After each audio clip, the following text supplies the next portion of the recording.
Imagine करो आप एक मॉल में घूम रहे हैं और आपकी आंखों के सामने एक कॉफी की शॉप आती है और बिना सोचे समझे आपके पैर उस कॉफी शॉप की तरफ मुड़ जाते हैं और आपको ऐसा लगता है कि शायद आपको उस कॉफी शॉप से जो कॉफी की स्मेल आ रही है वो अच्छी लग रही है। लेकिन बात दरअसल ये है कि वो जो स्मेल है ना वो आपके लिए ही एक्चुअली में बनाई गई है। वो स्मेल आपके डिसीजंस लेने पर आपको मजबूर करने के लिए ही बनाई गई है ताकि आप ये डिसीजन ले पाओ कि आपके पैर कॉफी शॉप की तरफ मुड़ जाएं। ब्रांड्स ना एक्चुअली में आपके साथ कोई भी कंपटीशन नहीं करते, बल्कि वो आपके उस हिडन बटन के साथ कंपटीशन करते हैं जिसके बारे में बहुत सारे लोग अनअवेयर होते हैं। और कंपनीज उन्हीं बटन्स को टारगेट करके आपके साथ मार्केटिंग का गेम प्ले करते हैं। तो यहाँ पर बेसिकली हम आज की इस वीडियो में इसी चीज पर बात करेंगे, ब्रांड्स का वो शैडो साइड जिसे आप एक्चुअली में ना कभी एक्सप्लोर नहीं करते, पर आपके साथ ब्रांड्स हर दिन हर सेकंड वो गेम प्ले करते रहते हैं। तो आइए आज की इस वीडियो में हम इसी टॉपिक पर थोड़ा सा डिटेल में बात करते हैं, क्योंकि यहाँ पर देखिए कोई एड्स कोई मार्केटिंग नहीं बट के बिहेवियरल प्रोग्रामिंग जो है ये सबसे आपको कंट्रोल किया जाता है। और ये सारी चीज़ें होती हैं सबकॉन्शियस के लेवल पे। तो हम आज जो है ये बिहेवियरल प्रोग्रामिंग है इसे थोड़ा-सा समझेंगे ताकि हमें पता चले कि एक्चुअली में एक ह्यूमन को कैसे मैनिपुलेट किया जाता है। देखिए, सबसे पहली चीज़ यहाँ पर आपको समझना पड़ेगा कि जो आपका ब्रेन है ना वो प्रेडिक्टेबल है। अब ये सिर्फ़ आपका ही नहीं बल्कि किसी भी व्यक्ति का ब्रेन जो है आप उसे प्रेडिक्ट कर सकते हैं कि वो क्या चाहता है। अब ये बहुत ही कमाल की चीज़ है, क्यों मालूम है? क्योंकि देखिए, ब्रांड्स ना आपके सबकॉन्शियस को हैक कर लेते हैं। अब क्योंकि जो सबकॉन्शियस है वो प्रेडिक्टेबल होता है, तो सबकॉन्शियस को हैक करने के बाद आपका क्या डिसीजन होगा उसे पता लगाना बहुत आसान हो जाता है। देखिए, आप ना एक पैटर्न हो दरअसल, और आप एक रिपीटेबल मैकेनिज्म हो। और ये सिर्फ आप नहीं बल्कि हम आप जितने भी लोग हैं वो एक पैटर्न को फॉलो करते हैं और उनके अंदर जो मैकेनिज्म है वो रिपीटेबल होता है, वही चीजें बार बार रिपीट होती हैं। एग्जाम्पल के तौर पर, आपको रिस्क पसंद नहीं है, आपको कंफर्ट चाहिए। अब आपको लगेगा कि शायद ये पर्टिकुलर आपके साथ है, ऐसा नहीं है। मोस्टली लोगों को रिस्क पसंद नहीं होता है, उन्हें कंफर्टेबल चाहिए होता है। आपको अप्रूवल चाहिए, ये सिर्फ आपको नहीं बल्कि हर ह्यूमन को अप्रूवल चाहिए होता है। आपको बिलोंगिंग्स पसंद है, मोस्टली लोगों को बिलोंगिंग पसंद होती हैं। तो यहाँ से एक्चुअली में ये कन्फर्म हो जाता है कि चीज़ें जो हैं, वो प्रेडिक्टेबल होती हैं क्योंकि ह्यूमन का बहुत सारा नेचर एक्चुअली में एक जैसा ही होता है और उसे प्रेडिक्ट करना आसान होता है। तो ब्रांड्स ये सब जानते हैं और हर ट्रिगर का एक कोड लिखा होता है। अब होता क्या है कि ये हैकिंग पर्सुएशन नहीं है बल्कि ये होता है प्रिडिक्टेबिलिटी एक्सप्लॉइटेशन। और इसी के जरिए कंपनीज आपके बहुत सारे सबकॉन्शियस लेवल के डिसीजंस को एक्चुअली में इधर उधर कर सकती हैं। अब समझते हैं यहाँ पर एक कंसेप्ट जिसे कहते हैं priming, the decision before the decision. Actually में प्राइमिंग का मतलब क्या होता है कि डिसीजन लेने से पहले आपको मेंटली उस डिसीजन के लिए प्रिपेयर करना। और ये चीज बहुत ही इजीली कंपनीज करती हैं। कंपनीज करती क्या है, देखिए, आपने कभी मॉल का बैकग्राउंड म्यूजिक सुना है?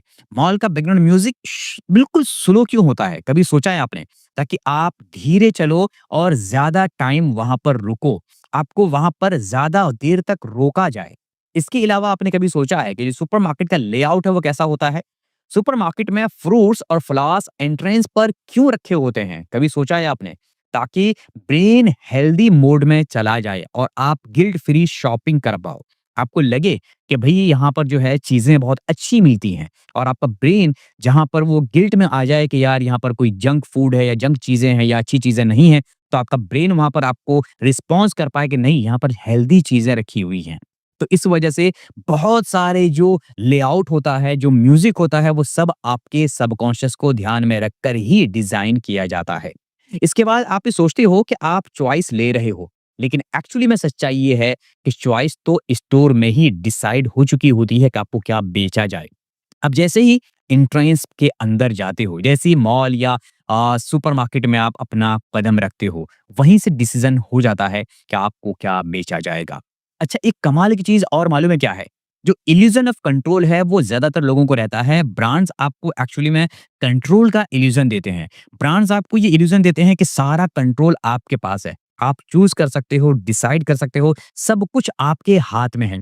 लेकिन एक्चुअली में आप सिर्फ़ उनके डिसाइडेड बाउंड्री के अंदर ही फ्रीडम फ़ील करते हो, क्योंकि उन्होंने एक बाउंड्री डिसाइड की होती है। उस बाउंड्री के अंदर ही आप फ्रीडम फ़ील करोगे। क्योंकि देखिए, कहते हैं कि choose your style, build your own box. लेकिन ये सारी चीज़ें, कस्टमाइज़ योर लुक और ये जितनी चीज़ें आप सुन देखते हो, ये सारी चीज़ें एक्चुअली में आपको सिर्फ़ टारगेट करने के लिए ही बनाई गई होती हैं।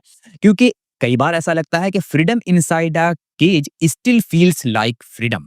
क्योंकि अगर एक बहुत बड़ा केज बनाया जाए और उसके अंदर छोड़ दिया जाए, तो आपको लगेगा कि आप फ्री हो, लेकिन एक्चुअली में आपको पता नहीं है कि आप वहां पर भी एक केज में ही हो। आपको लगता है कि आप इंडिपेंडेंट हो, पर ऑप्शंस का डिजाइन उन्होंने ही बनाया होता है, तो उन्हें पता होता है कि आपको क्या बेचना है। ये सबकॉन्शियस ट्रैप होता है और ज्यादातर लोग इसमें फंस जाते हैं। इसके बाद आता है मैग्नेट इफेक्ट, डोपामिन इंजीनियरिंग। देखिए, आप ऐप खोलते हो, कलर, एनिमेशन, माइक्रो साउंड्स सब डोपामाइन ट्रिगर्स होते हैं और ये सब मिलकर डोपामाइन ट्रिगर करते हैं। ब्रांड्स के लिए हर स्मॉल रिवॉर्ड आपकी डिपेंडेंसी बनाता है। जैसे कि स्वाइप डाउन करना, न्यू कंटेंट दिखेगा, स्वाइप राइट करना, न्यू मैच आएगा, ऐड टू कार्ट, सेटिस्फैक्शन। इसके अलावा नोटिफिकेशन आता है तो क्यूरियोसिटी हिट होती है। ये एक्सीडेंटल नहीं होता, बल्कि ये प्योर न्यूरोलॉजिकल इंजीनियरिंग होता है। और सब कुछ ध्यान में रखकर ही ये डिसीजन लिया जाता है कि किस कलर का ऐप बनाया जाए, किस कलर का लोगो बनाया जाए, किस फॉन्ट को यूज किया जाए। ये सारी चीजें सिर्फ आपके सबकॉन्शियस को टारगेट करने के लिए ही बनाई जाती हैं। इसके बाद एक कमाल की चीज है इमोशनल बोरोइंग। देखिए, ब्रांड्स एक और ट्रिक यूज करता है जिसे कहते हैं इमोशनल बोरो करना। इमोशंस बोरो किया जाते हैं। होता क्या है कि आप समझिए, हैप्पी म्यूजिक, वार्म सेंस और जो होता है, उसके अलावा स्लो मोशंस। ये होता क्या है? गाना हैप्पी हो तो प्रोडक्ट हैप्पी लगता है। अगर सीन्स अच्छे लगे तो सीन्स वार्म्स हो तो ब्रांड ट्रस्टवर्दी लगता है। इसके अलावा स्लो मोशन, तो स्लो मोशन होने से ब्रांड प्रीमियम लगता है। अब ये सारी चीज़ें ना आपकी होते क्या है कि इमोशंस को टारगेट करते हैं। क्योंकि इमोशंस का प्रोडक्ट से कोई लेना-देना नहीं है, पर सबकॉन्शियस दोनों को कनेक्ट कर देता है। क्योंकि आपने हो सकता है कहीं पर उस तरीके के वार्म सीन्स देखे हों, कहीं पर आपने वो स्लो मोशन देखा और आपका ब्रेन सीधे वहाँ से एक रेफरेंस पकड़ेगा और उस रेफरेंस को यहाँ लाकर जोड़ देगा और ये कनेक्टिविटी बना देगा और यहाँ से ब्रांड्स आपको वो चीज़ें बेच पाती हैं। क्योंकि कनेक्शन फेक होता है, पर जो फ़ील होती है ना, वो एक्चुअली में रियल होती है। और जो फ़ीलिंग आपने उस टाइम पर शायद जब आपने वो स्लो मोशन वाली चीज़ें देखी होंगी या वो एक्सपीरियंस किया होगा, जो आपने फ़ील उस टाइम पर किया होगा, वही फ़ील आप अभी भी करोगे। और इसी वजह से जो डिसीज़न्स आपने उस वक़्त हैप्पी मोमेंट में लिया था, हो सकता है पॉसिबली वही डिसीज़न आप अभी भी ले लो, क्योंकि एनवायरनमेंट, बैकग्राउंड सब उसी तरीके का है। तो इसीलिए आपने देखा होगा कई बार कहते हैं ना कि यार, अगर किसी को मतलब कोई डिसीज़न लेना है, उसका मूड सेट करो। मूड सेट करना दरअसल क्या होता है? मूड सेट करना एक्चुअली में यही चीज़ होती है कि आपके जो एक प्राइमिंग है, आपके साथ प्राइमिंग कर दी जाती है और आपको इमोशनली वहाँ पर उस डिसीज़न को लेने के लिए प्रिपेयर कर दिया जाता है। तो ये होता है एक्चुअली में। अब यहाँ पर मेमोरी हैकिंग भी होती है कि ब्रांड्स का ना गोल आपको कन्विंस करना कभी नहीं होता, बल्कि ब्रांड का गोल है कि आपके मेमोरी नेटवर्क में हुक बन जाना। मतलब ये है कि जैसे ही कोई मतलब लाम ले, जितनी बार आप उस ब्रांड को सुनो, जितनी बार आप उस ब्रांड को देखो, तो उस देखते के साथ ही पास से आप गुज़रते हो तो आपको लगता है कि आपने उस ब्रांड को नोटिस नहीं किया। लेकिन एक्चुअली में सबकॉन्शियसली वो ब्रांड आपने नोटिस किया होता है और वो स्ट्रॉन्ग होता रहता है। तभी कंपनीज़ हज़ारों, लाखों, करोड़ों रुपए जो है, आपने देखा होगा कि जो बड़े-बड़े बैनर्स हैं उस पर खर्च करती हैं। वरना कंपनीज़ इतनी भी बेवकूफ़ नहीं हैं कि वो ब्रांड्स पर मतलब ये बैनर्स लगाने पे इतना करोड़ों खर्च करें। एक्चुअली में आपको लगता है कि यार, इस जगह पे इस ब्रांड के इस बैनर को देखकर कोई क्या ही डिसीजन लेगा। लेकिन एक्चुअली में वो डिसीजन लेने के लिए बनाया ही नहीं गया है, बल्कि वो बनाया गया है ताकि आप सिर्फ नोटिस करो। क्योंकि जब आप किसी चीज़ को बार-बार नोटिस करते हो, वो चीज़ आपके ब्रेन में सबकॉन्शियसली बैठ जाता है और वो आपको सेफ्टी फ़ील देता है जब आप उस ब्रांड के साथ कोई चीज़ खरीदते हो। तो एक टाइम के बाद होता ये है कि ब्रेन बोलता है, इसे पहले ये लिया था शायद। तो सेफ होगा। एक्चुअली में आपने उस चीज़ को बार-बार देखा है और बार-बार जब कोई चीज़ आपके साथ होती है, तो आपका ब्रेन उससे कंफर्टेबल हो जाता है और जब ब्रेन कंफर्टेबल हो जाएगा, तो वो कंपनी के लिए आपको प्रोडक्ट पिच करना बहुत आसान हो जाता है। इसीलिए कंपनीज़ जगह-जगह पर अपना एडवर्टाइज़मेंट करती हैं, ताकि आपको एक सेफ फ़ील कराया जाए। अच्छा, अब यहाँ पर आप समझिए कि जो आपकी मेमोरी ट्रिगर्स है ना, वो एक्चुअली में उसके डिसीजंस बहुत ज़्यादा ऑटोमेटिक होते हैं। लॉजिक काम नहीं करता बहुत सारी जगहों पे। आपको लगेगा, यार मैं ना बहुत लॉजिकल हूँ, लेकिन एक्चुअली में आपको जानकर बड़ी हैरानी होगी और ताज्जुब लगेगा कि जो आपके इमोशंस हैं, वो बहुत ज़्यादा पावरफुल हैं। इसके बाद कमाल की चीज़ आती है सोशल प्रूफ। देखिए सोशल प्रूफ क्या है?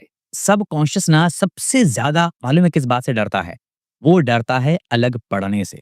देखिए होता क्या है ना, दरअसल ब्रांड्स इस डर को हैक कर लेते हैं और ब्रांड्स क्या करते हैं, आपको जगह-जगह पर आपने देखा होगा, आपको ना बेस्ट सेलर, मोस्ट लव्ड और इसके साथ ही आजकल कई सारी चीज़ें दिखती हैं कि एवरीवन का मतलब फेवरेट है ये। इसके अलावा टॉप रेटेड, इस तरीके की चीज़ें क्यों आपको शो करी जाती हैं? एप्लीकेशंस पे, ब्रांड्स की वेबसाइट्स वगैरह पे आपने देखा होगा, अक्सर ब्रांड्स बेस्ट सेलर का वो टैग लगा के रखती हैं।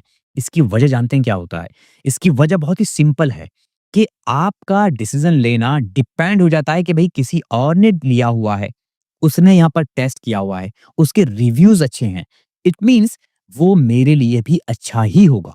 तो आपका डिसीजन लेना वहाँ पर बहुत ही आसान कर दिया जाता है और आप बहुत ही ईज़िली वहाँ पर डिसीजन कर पाते हो। क्योंकि चाहे वो चीज़ रियल हो या फेक हो, सबकॉन्शियस के लिए फ़र्क नहीं पड़ता इस चीज़ का।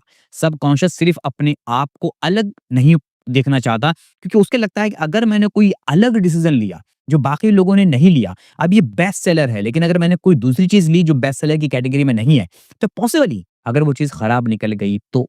हालाँकि खराब तो ये भी निकल सकती है, लेकिन हमारा ब्रेन इस चीज़ पर ज़्यादा फ़ोकस होता है कि भई बहुत सारे लोगों ने लिया है, ये बेस्ट सेलर है, तो ये अच्छा ही होगा। लेकिन कई बार कोई चीज़ अगर सस्ती होती है, तो उसके सस्ते होने की वजह से भी वो बेस्ट सेलर बन सकता है। क्योंकि कई बार क्या होता है, अगर कोई चीज़ ₹1000 की है और उसके अपोज़िट कोई चीज़ ₹100 की है, तो मोस्टली लोगों को लगता है कि यार ₹1000 खर्च करना तो काफ़ी मुश्किल है, चलो ₹100 की बात है, रिस्क लेकर देखते हैं। और जब हर इंसान यही मेंटालिटी के साथ उस ₹100 की चीज़ को खरीदेगा, तो डेफ़िनिटली वो ऑटोमेटिकली बेस्ट सेलर की कैटेगरी में आ जाएगा। और जब बेस्ट सेलर की कैटेगरी में आ गया, इससे प्रूव नहीं हुआ कि वो सामान अच्छा है। क्योंकि वहाँ पर एक्चुअली में आपके साथ एक डिसीज़न लूप बनाया गया आपके लिए और आपने वहाँ पर वो डिसीज़न लिया, जिसकी वज़ह से वो बेस्ट सेलर की कैटेगरी में आया। तो ये कई बार होता है।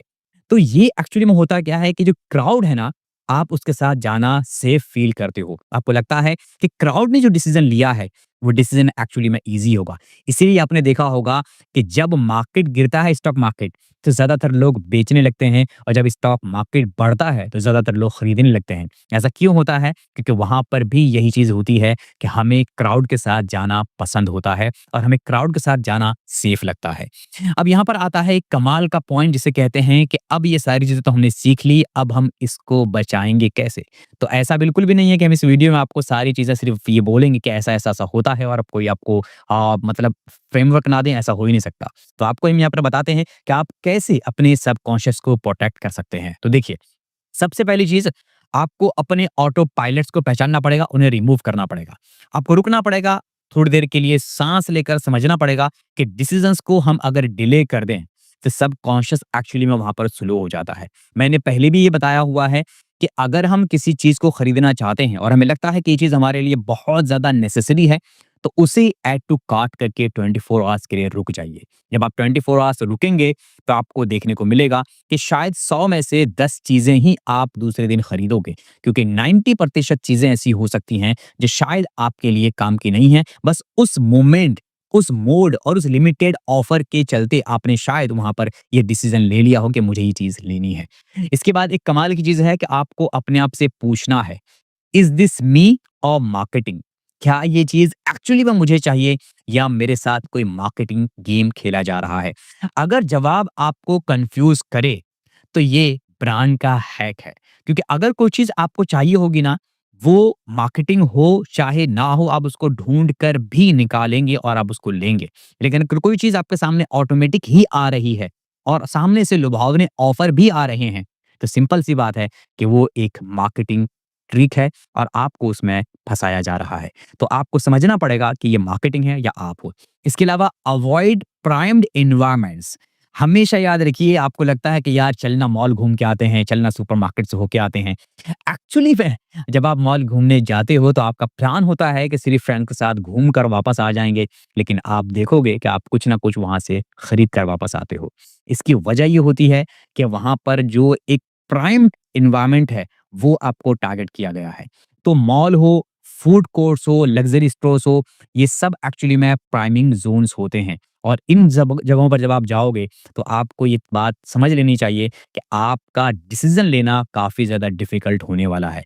तो विल पावर के भरोसे कभी भी ऐसी जगहों पर विज़िट मत करिए, बल्कि पहले से एक लिस्ट बनाकर रखिए, आपको क्या खरीदना है और स्टिक रहिए उस लिस्ट पर। बिल्कुल भी ये मत सोचिए कि यार मैं ना 10 चीज़ें लेनी है, लेकिन मैं 5 चीज़ें लिस्ट में ऐड कर देता हूँ, 5 चीज़ें वहाँ जाकर देख लिया जाएगा। ऐसा बिल्कुल भी मत कीजिएगा, क्योंकि जो चीज़ आप 5 लिख कर गए हो, वो शायद हो सकता है आप ना लो। लेकिन जो आप 5 चीज़ें सोच रहे थे कि वहाँ जाकर डिसाइड करूँगा, उस तरीके की 10 चीज़ें आप लेकर वापस आओगे। ये मोस्टली ऐसा हो सकता है। इसीलिए पूरी लिस्ट बनाकर ही घर से जाओ, ताकि आपको पता रहे कि मुझे क्या लेना है और उस लिस्ट पर स्टिक रहो पूरी तरह से। क्योंकि अगर आपने उस लिस्ट को ज़रा इधर-उधर किया ना, तो फिर हो सकता है आपके साथ गेम हो जाए।